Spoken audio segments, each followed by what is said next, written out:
Керемет достар, мынау деген сұмдық қазақ тіліндегі видеоны анализ жасады, ішіне не нәрселер айтылғанын түсінді, сосын еще бізге сурет дайындап берді. Достар, кез келген YouTube видеоны осындай әдемі инфографикаға айналдыруға болады. Бұл өте қолайлы. Қазір көрсетемін қалай жасайтын және қандай нақты промпт керек екенін. Бірінші мына сайтқа өтесіз, gemini.google.com. Соған мына текстті копировать етесіз. Мен ол текстті төменге описание қалдырып кетемін. Сосын YouTube ссылканы бересіз. Мен мысалы мынау YouTube арнамдағы видео IELTS-қа қалай дайындалу керек деген. Соны ссылкасын копировать етемін. Сосын мына жерге қоямын. Болды. Бұл ссылка бойынша видеоға барады да анализ жасайды. Сосын видеода қандай тақырыптар айтылған ойланады, ескереді. Сосын соны бізге әдемі бір конспект ретінде инфографикаға айналдырып береді. Қазір екінші промпт бар, міндетті түрде соны жазу керек. Мінекей барамыз да сол промптты копировать етеміз.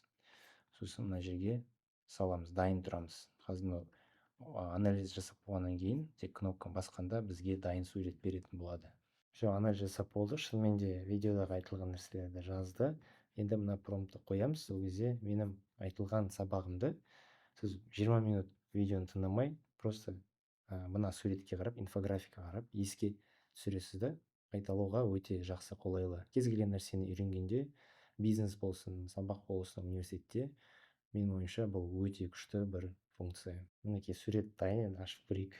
Так, Азат Ержанның 7.0 дайындалу методологиясы. Курс керек емес деген подход.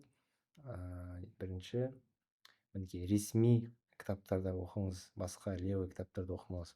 Ол есімде совет. Екіншісі, погружение жасаңыз да, міне подкаст тыңдаңыз, міне BBC подкаст. Бұл деген акцент, соны білуге, түсінуге жақсы. Точно, дұрыс шығарып алды. Так, спикинг, өзінде запись жасап, тыңдап, сөйтіп үйреніңіз деген. Өте жақсы. И соңғысы рутин, консистенси, то есть міндетті түрде қалдырмай күнделікті жұмыс істеу. Уақытты дұрыстап, как бы емтиханға кіргенде уақытқа қарау, бұл өте маңызды менің кеңесім болды.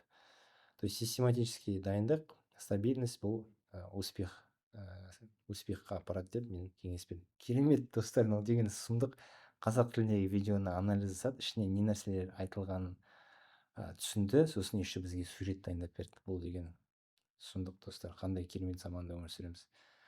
Видеоны, промпттарды описание қалдырып кеттім, сайтты жоғалтпау үшін видеоны сақтап қойыңыз.